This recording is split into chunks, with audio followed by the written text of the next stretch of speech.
अस्सलाम वालेकुम। दिलचस्प कहानियों के लिए चैनल को सब्सक्राइब कीजिए। रात जूं जूं गहरी हो रही थी, असद के अमल में तेजी आ रही थी। वो कब्रिस्तान में अपने बाप की कब्र के पास बैठा रूहों को बुलाने का अमल कर रहा था। उसके सामने दो प्याले रखे हुए थे, एक में खून भरा हुआ था और दूसरे में सियाह बिल्ली का कटा हुआ सर पड़ा था। थोड़े थोड़े वक्फे के बाद वो आंखें खोलता, खून के छींटे अपने बाप की कब्र पर डालता और फिर आंखें बंद कर लेता। कब्रिस्तान में सन्नाटा छाया हुआ था। असद के अलावा कोई जी रूह वहां न था, मगर वो बगैर किसी खौफ के अपने बाप की रूह को बुलाने का अमल करने में मसरूफ था। इस बार आंखें खोलकर खून के छींटे कब्र पर डालने लगा तो अचानक उसकी नज़र बिल्ली के कटे हुए सर पर पड़ी। उसकी आंखें अंधेरे में चमक रही थीं। यूं लग रहा था जैसे वो हरकत कर रही हो। एक बार तो असद भी डर गया, लेकिन फिर हिम्मत करके पढ़ने लगा। उसका ख्याल था कि उसके बाप की रूह हाजिर हो जाएगी, मगर सारी रात गुजर गई। सपीदा सहर नमोदार होने लगा। अमल भी ख़त्म हो गया। उसके बाप की रूह को न आना था और न आई। असद ने सारा सामान उल्टाया और कब्रिस्तान से बाहर निकल आया। वो अपनी नाकामी पर बहुत दिल गिरफ्ता नजर आ रहा था। अगर मैं रूह को हाजिर न कर सका तो मुझे कभी अपने मकसद में कामयाबी नहीं होगी। असद मुंह ही मुंह में बुड़बुड़ाया। दरअसल असद बहुत लालची, धोखेबाज और जुआरी था।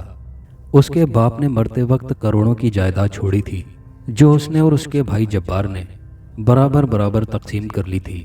असद ने सारी रकम जुए में हार दी और कौड़ी कौड़ी का मोहताज हो गया। अब या तो धोखे और बेईमानी से रुपया कमाता या फिर अपने भाई जब्बार के सामने हाथ फैलाता। शुरू शुरू में तो जब्बार उसकी मदद कर देता, मगर जब उसने देखा कि असद की आदत बनती जा रही है तो उसने मजीद रकम देना छोड़ दिया और एक रोज़ वाज़े लफ्ज़ों में मजीद रकम देने से इनकार कर दिया। जब्बार मत भूलो, इस दौलत में मेरा भी हिस्सा है, असद ने कहा। तुम्हारा हिस्सा किस तरह? जब्बार हैरान हुआ, क्योंकि ये बाप की जायदाद है।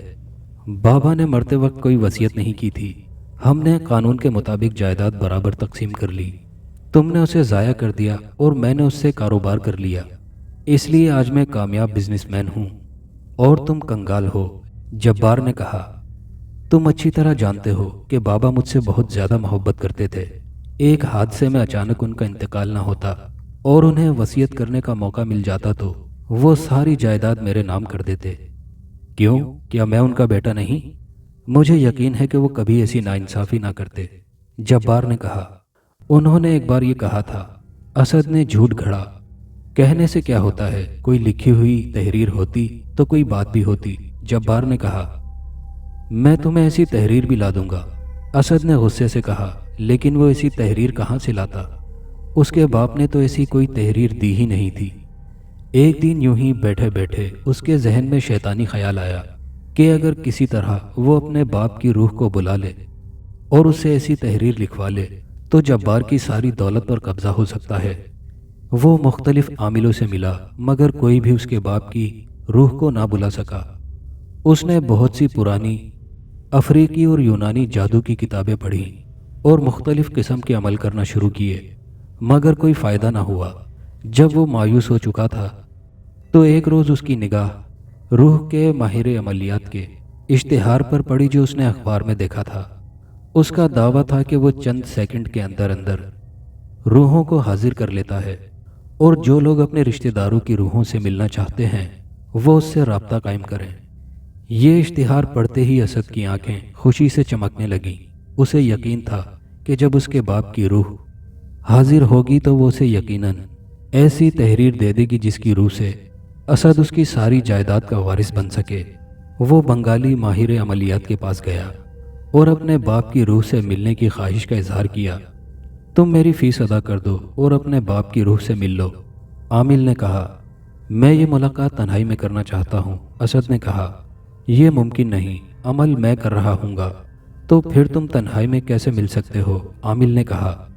असद सोच में पड़ गया कि आमिल को बता दे कि वो अपने बाप की रूह से जायदाद के कागजात पर दस्तखत करवाना चाहता है, लेकिन फिर उसने सोचा कि आमिल को बताने से पहले उसे आजमा लेना चाहिए कि क्या वो वाकई रूहों को बुला सकता है या दूसरे आमिलों की तरह ये भी लोगों को धोखा ही देता है। क्योंकि अक्सर औकात आमिल का रूहों को बुलाना सिर्फ आंखों का धोखा होता है। लोग यही समझते हैं कि वो अपने मुर्दा रिश्तेदारों की रूहों से मिल रहे हैं। चुनाचे असद ने आमिल को पहले आजमाने का फैसला कर लिया और वहीं बैठ गया। थोड़ी देर बाद एक मर्द और एक औरत आमिल के पास आए और अपने बाप के रूह से मिलने की ख्वाहिश जाहिर की। तुम उससे क्यों मिलना चाहते हो? आमिल ने पूछा।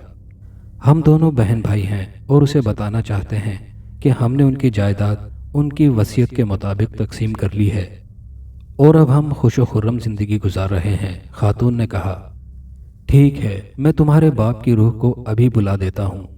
आमिल ने कहा। वो अंदर गया, वहां से चंद चीजें उठाकर ले आया।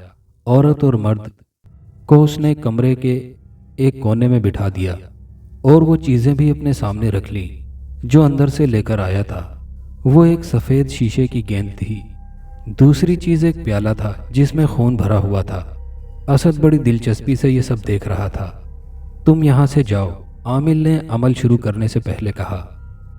बराए मेहरबानी मुझे भी ये अमल देखने दो, असद ने दरखास्त की। नहीं, तुम जाओ यहां से, मैं तुम्हें ये इजाजत नहीं दे सकता। क्यों? तुम्हें यह खतरा है कि मैं तुम्हारा धोखा साबित कर दूंगा, असद ने कहा। मैं धोखा नहीं देता। शीशे की ये गेंद हमारी खानदानी गेंद है। अफ्रीका के रूहानी आमिल ने ये मेरे आबाओ अजदाद को दी थी और इसी को सामने रखकर अमल करने से रूहें हाजिर हो जाती हैं। अगर तुम धोखा नहीं देते तो फिर तुम्हें मेरे बैठने पर क्या एतराज है? असद ने कहा। बैठा रहने दो इसे, तुम्हें क्या कहता है? आने वाली खातून उनकी बहस से उकताकर बोली। मैं इसलिए कह रहा था कि आपको कोई एतराज ना हो। नहीं, हमें कोई एतराज नहीं, आदमी ने कहा। ठीक है, फिर आप तैयार हो जाएं। चंद मिनटों बाद आपके वालिद की रूह आपके सामने होगी।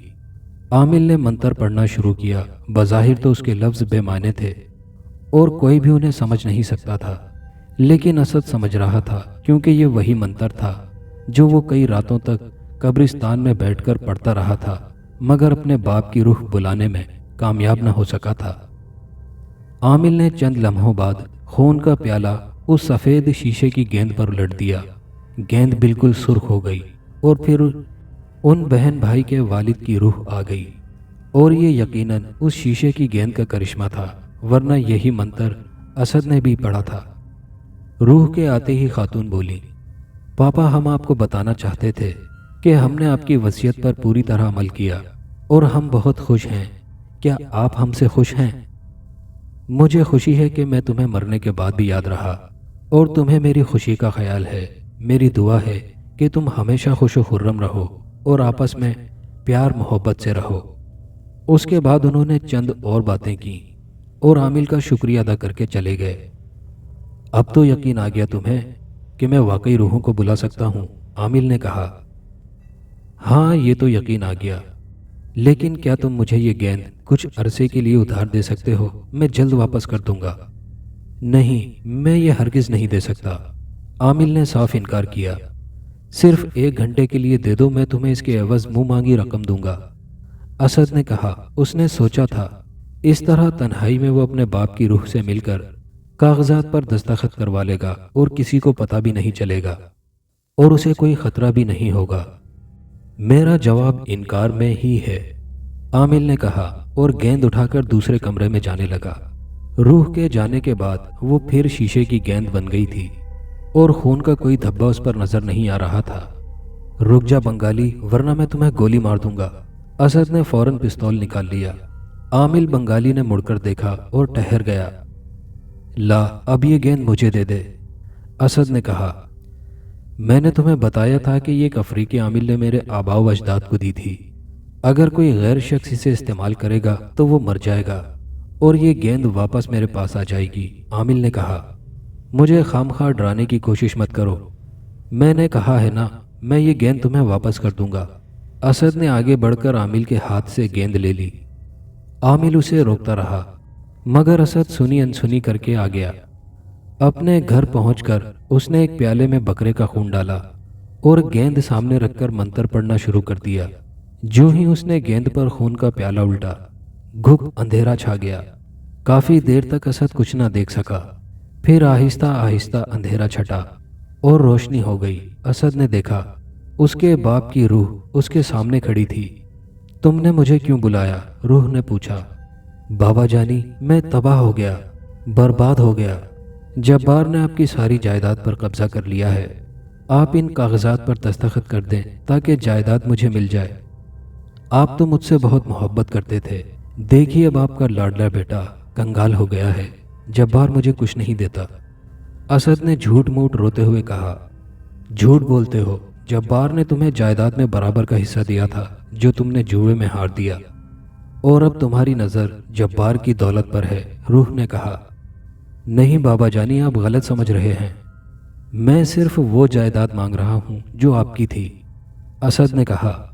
جبار نے ترکے میں ملی ہوئی جائیداد کو کاروبار میں لگا لیا، تمہاری طرح ضائع نہیں کیا، اور اب تم اس کی جائیداد بھی حاصل کرنا چاہتے ہو تاکہ پھر ضائع کر سکو، لیکن اس بار تم ایسا نہیں کر سکو گے، تمہیں اپنے کیے کی سزا ملے گی۔ روح نے کہا۔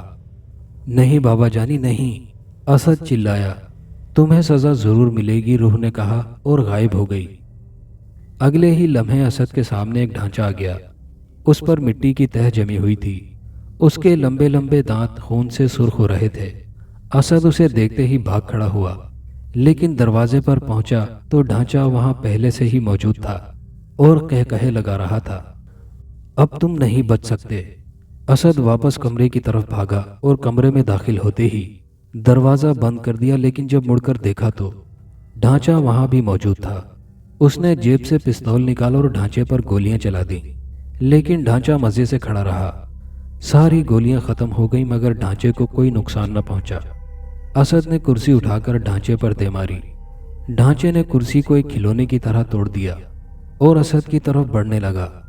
اسد پیچھے ہٹ رہا تھا، لیکن کب تک؟ بالآخر اسے رکنا پڑا کیونکہ پیچھے دیوار تھی۔ چنانچہ ڈھانچے نے اسد کو زمین پر گرا دیا اور اسد کی گردن میں اپنے دانت پیوست کر دیے۔ اس کی گردن سے خون کا فوارہ پھوٹ پڑا۔ وہ ڈھانچہ نما عفریت مزے سے خون پیتا رہا اس وقت تک جب تک اسد ساکت نہیں ہو گیا۔ پھر وہ اٹھا اور چند ہی لمحوں بعد غائب ہو گیا۔ اب اسد کی لاش وہاں پڑی تھی، گیند واپس اپنے مالک کے پاس پہنچ گئی تھی اور کوئی نہیں جان سکتا تھا کہ اسد کیسے مرا۔ دوستو، یہ کہانی کیسی لگی نیچے کامنٹ باکس میں اپنی رائے کا اظہار ضرور کیجیے گا، اور نئے آنے والے دوستوں سے گزارش ہے کہ ہمارے چینل کو سبسکرائب کر کے ویڈیو کو لائک شیئر کرنا مت بھولیں۔ شکریہ۔